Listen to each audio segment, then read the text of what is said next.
어째서 우리는 성공하려고 그토록 서두르며 또 모험을 감행하는 것일까? 어떤 사람이 동료들과 보조를 맞추고 있지 못하다면 그것은 아마도 그가 그들과는 다른 고수의 북소리를 듣고 있기 때문일 것이다. 그 박자가 어떻든 또 그 소리가 얼마나 멀리서 나는 것이든 그가 자신의 음악에 발을 맞추도록 내버려 두자. 그가 사과나무나 떡갈나무만큼 빨리 성장하느냐는 문제는 중요하지 않다. 봄을 맞고 있는 그가 굳이 여름으로 계절을 바꾸기라도 해야 할까? 안녕하세요. 반야의 서재입니다. 오늘 함께 할 책은 과학기술의 발달로 물질의 풍요로움 속에서 살고 있으나 정신적으로는 나약한 현 시대를 살아가고 있는 우리들에게 과연 어떻게 사는 것이 진정으로 가치 있는 삶인지 의문을 던져주는 책입니다. 법정 스님이 사랑한 책으로도 유명하고요. 마하트마 간디, 로버트 프루스트 등 전 세계 수많은 사상가와 문인들에게 지대한 영향을 끼친 책이지요. 바로 헨리 데이비드 소로의 월든입니다. 옮긴 이는 한 기차님이시고요. 소담 출판사입니다.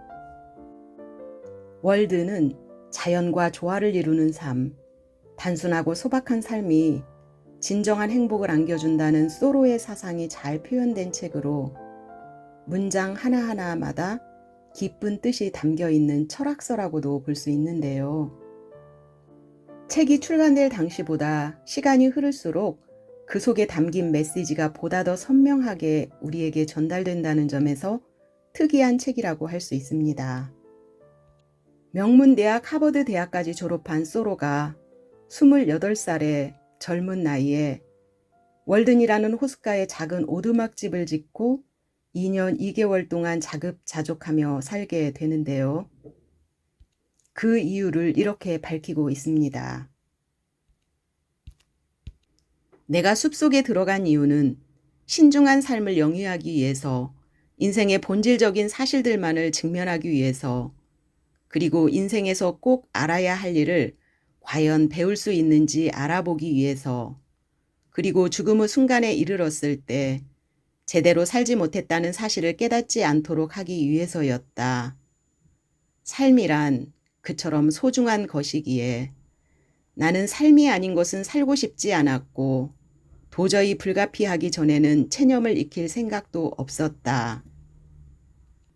나는 깊이 있게 살면서 인생의 모든 정수를 뽑아내고 싶었고 강인하고 엄격하게 삶으로써 삶이 아닌 것은 모조리 없애버리고 싶었다. 책은 각각 하나의 주제를 가지고 총 18개의 이야기로 구성이 되어 있는데요. 제 마음에 특히 의미 있게 다가왔던 구절들을 중심으로 살펴보겠습니다. 젊은이들이 지금 당장 삶을 실제로 경험해 보는 것 이상으로 인생에 대해 확실하게 배울 수 있는 방법이 있을까? 그런 방식이야말로 수학만큼이나 그들의 정신을 갈고 닦아줄 것으로 생각된다. 예를 들어서 어느 소년에게 예술과 과학에 대해 가르치고 싶을 경우 나는 흔한 방식으로 그 아이를 교수에게 보내지는 않을 것이다. 그곳에서는 모든 것을 교수하고 실습할지 몰라도 인생이라는 기술을 배울 수는 없기 때문이다. 망원경이나 현미경으로 세상을 들여다보는 법은 배울지 몰라도 그의 눈으로 직접 세상을 보는 법은 배우지 못할 것이다. 화학에 대해서는 배우겠지만 빵이 어떻게 만들어지는지 모를 것이고 기계학은 배우겠지만 기계를 만드는 방법은 모를 것이며 해왕성의 새로운 위성을 발견할 수는 있어도 자기 눈에 티끌은 보지 못할 것이다. 나는 대학을 졸업하면서 내가 재학 중에 항해학을 수강했다는 얘기를 듣고 깜짝 놀랐다. 만약 내가 한 번이라도 항구로 나간 적이 있다면 항해에 대해 훨씬 더 많은 것을 배웠을 텐데 말이다. 가난한 학생들조차 정치 경제학만 공부하고 또 수업받고 있는데 정작 철학과 동의어인 삶의 경제학은 오늘날 대학에서 진지하게 교습되지 않고 있다. 내가 무엇보다 선호하는 일은 특히 내 자유를 소중히 여기는 것이고 또 험하게 살더라도 나로서는 행복할 수 있으므로 지금 당장은 값비싼 양탄자나 좋은 가구, 맛있는 요리, 그리스식이나 고딕 양식의 주택을 손에 넣기 위한 돈을 버는데 내 시간을 써버릴 생각이 없었다. 나는 신념과 경험 두 가지 모두에 의해 소박하고 현명하게만 산다면 이승에서 한 사람이 먹고 사는 일은 힘겨운 일이 아니라 유희나 다름없는 일이라고 확신하고 있다. 나보다 더 쉽게 땀을 흘리는 사람이 아닌 한 꼭 이마에 땀을 흘려가며 생계비를 벌 필요는 없다. 내가 아는 한 젊은이가 유산으로 몇 에이커의 땅을 물려받았는데 자기는 그럴 방도만 있다면 나처럼 살고 싶다고 말한 적이 있다.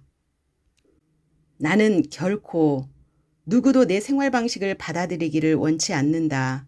그것은 그 사람이 내 생활 방식을 제대로 익히기도 전에 나는 또 다른 생활 방식을 찾아낼지도 모른다는 이유 말고도 세상에 있는 수많은 사람들이 제각기 서로 다르기 때문이다.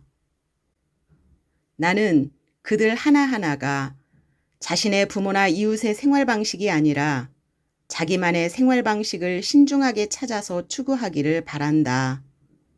젊은이는 건축가도 농부도 선원도 될 수 있다. 다만 그가 하고 싶다는 일을 하지 못하도록 막는 일만은 없도록 하자. 삶은 자잘한 일에 낭비되고 있다. 단순하게 살지어다. 100가지 1000가지가 아니라 2가지나 3가지로 일을 줄이라. 100만이 아니라 5섯을 셈할 것이며 장부는 간소하게 적으라. 단순화하라.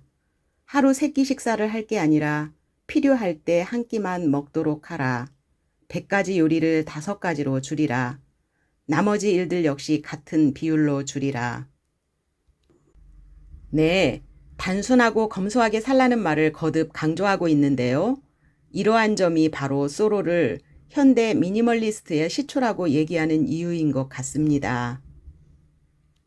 서두르지 않고 지혜로운 삶을 영위한다면 우리는 훌륭하고 가치 있는 것만이 영원하고 절대적이며 하찮은 두려움과 쾌락은 현실의 그림자에 불과하다는 것을 깨닫게 될 것이다. 이것은 언제나 용기를 주는 지고의 진리다.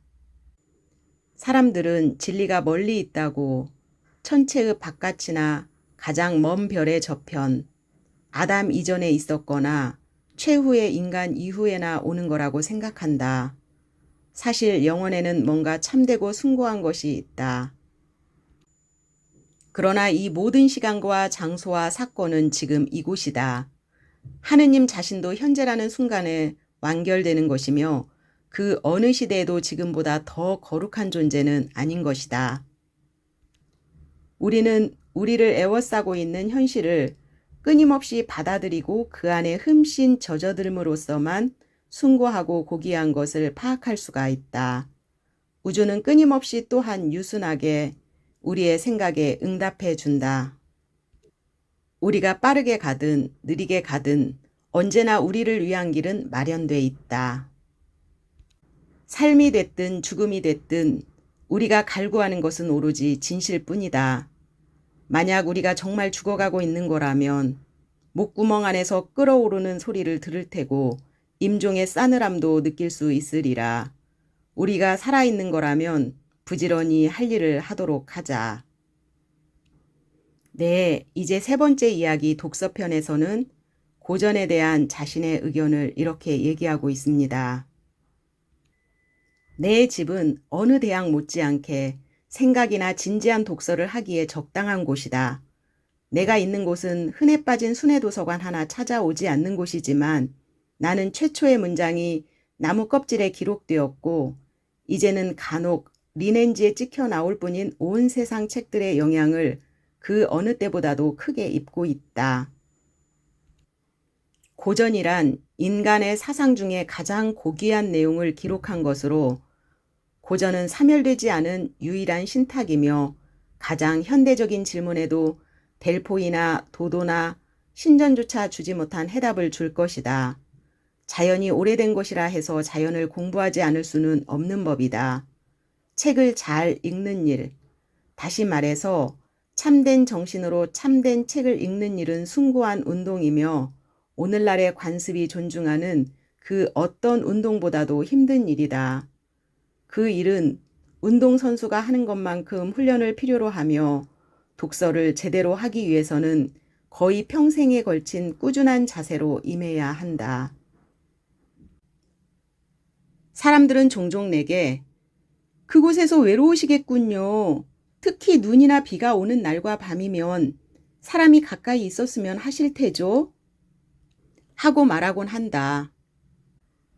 그럴 때면 이렇게 대답해주고 싶은 충동을 느낀다. 우리가 살고 있는 이 지구라는 것도 알고 보면 우주 속의 점 하나일 뿐이요. 우리가 가진 도구로는 도무지 폭을 알 길 없는 저 별에서 가장 멀리 떨어져 있는 두 주민이 서로 얼마나 멀리 떨어져서 살고 있는 것 같소? 그러니 어째서 내가 외롭다고 느껴야 하오? 우리 행성이 은하수에 있기라도 하단 말이오? 당신이 방금 던진 질문은 내가 보기엔 그다지 중요한 질문 같지 않구려. 사람을 동료로부터 고립시킴으로써 외롭게 만드는 건 대체 어떤 공간이겠소? 나는 아무리 두 다리로 애를 써봤자 두 마음이 서로 더 가까워지는 게 아니라는 걸 알게 되었다오. 우리가 가장 가까이 살고 싶어 하는 것이 뭐겠소? 분명 많은 사람들 곁은 아닐 거요. 그보다는 버드나무가 물가에 서서 그쪽으로 뿌리를 뻗듯이 모든 경험에서 볼 때 생명을 분출하는 영구적인 원천 가까이에 있고 싶어 할 거요. 그곳이 어디인가는 각자의 본성에 따라 다를 테지만 현명한 사람이라면 그곳에다 자신의 지하광을 팔 거요. 나는 보다 많은 시간을 혼자 지내는 일이 유익함을 알고 있다. 아무리 좋은 상대라도 함께 있으면 이내 실증이 나고 좋아하는 감정도 쉽게 마련이다. 나는 홀로 있기를 좋아한다. 고독만큼 상대하기 좋은 친구를 보지 못했다. 우리는 대부분 방에 박혀 있을 때보다 밖에 나가 사람들과 섞일 때 훨씬 더 외로움을 느낀다. 생각하거나 일하는 사람은 어디에 있든 늘 혼자 있는 것과 마찬가지다. 고독은 두 사람 사이의 거리로 측정되는 것이 아니다. 하버드 대학의 북적거리는 교실에서라도 정말로 공부에 전념하는 학생이라면 사막의 탁발승만큼이나 격리된 셈이다. 농부는 하루 종일 혼자서 들이나 숲에서 김을 매거나 나무를 베며 지내도 외로움을 느끼지 않는데 그것은 일이 있기 때문이다. 나는 숲에 살면서 내 평생 어느 때보다도 더 많은 손님을 맞았다. 내 말은 손님이 전혀 없지는 않았다는 뜻이다. 숲에서는 다른 어느 곳보다도 유리한 여건에서 손님을 맞았다. 그러나 사소한 일로 나를 찾아오는 사람들의 수는 줄어들었다. 이 점에서 볼 때 마을에서 멀다는 이유만으로도 손님이 선별된 셈이었다. 나는 고독이라는 거대한 바다 안으로 물러나 있었는데 그 바다로 교제라는 강물이 흘러들었다. 내게 필요하다는 측면에서 볼 때는 대부분 가장 좋은 침전물만이 내 주위에 쌓인 셈이었다. 소로가 세상을 등지고 은둔자로 살려고 숲속으로 들어갔다고 얘기하는 분들도 있는데요. 결코 그렇지 않다는 것을 알 수 있는 대목이었습니다. 햇살의 온기가 고맙게 생각되는 가을 화창한 날에 이렇게 높은 곳, 나무 그루터기에 앉아 호수를 바라보면서 그 위에 끊임없이 그려지는 동그란 물살을 보고 있노라면 마음이 가라앉는다. 이 넓은 호수에 서로 어떤 동요가 일더라도 이처럼 단숨에 잠잠해지면서 가라앉는데 그것은 흡사 항아리 속의 물을 흔들어도 출렁대던 물이 가장자리에 다 금방 잔잔해지는 것과 같다. 물고기 한 마리가 뛰어오르거나 벌레 한 마리가 호수에 떨어지더라도 이렇게 아름다운 동그란 물결로 금방 알려지는 것이다. 그것은 마치 호수의 샘에서 끊임없이 솟아나는 것 같기도 하고 호수의 생명이 부드럽게 맥동하는 것 같기도 하고 호수의 가슴이 오르내리는 모습처럼 보이기도 한다. 환희에서 나오는 전율과 고통의 전율은 구분되지 않는다. 호수의 이 모든 현상들은 그 얼마나 평화로운가. 인간의 노동은 다시 봄날을 맞은 듯 눈부시게 빛난다. 아, 오후도 한창 때에 접어든 지금 모든 나뭇잎과 나뭇가지와 돌멩이와 거미줄이 봄날 아침 이슬에 덮이기라도 한 듯 반짝거리고 있다. 노를 움직일 때마다, 벌레가 움직일 때마다 섬광이 인다. 노가 물을 치는 그 반향음은 얼마나 감미로운가. 물의 들판이라 할 이 호수는 허공의 전기를 반사한다. 그것은 끊임없이 위로부터 새로운 생명과 동작을 받아들인다. 땅에서는 풀과 나무만이 흔들릴 뿐이지만 물은 바람에 송두리째 움직이며 물결을 일으킨다.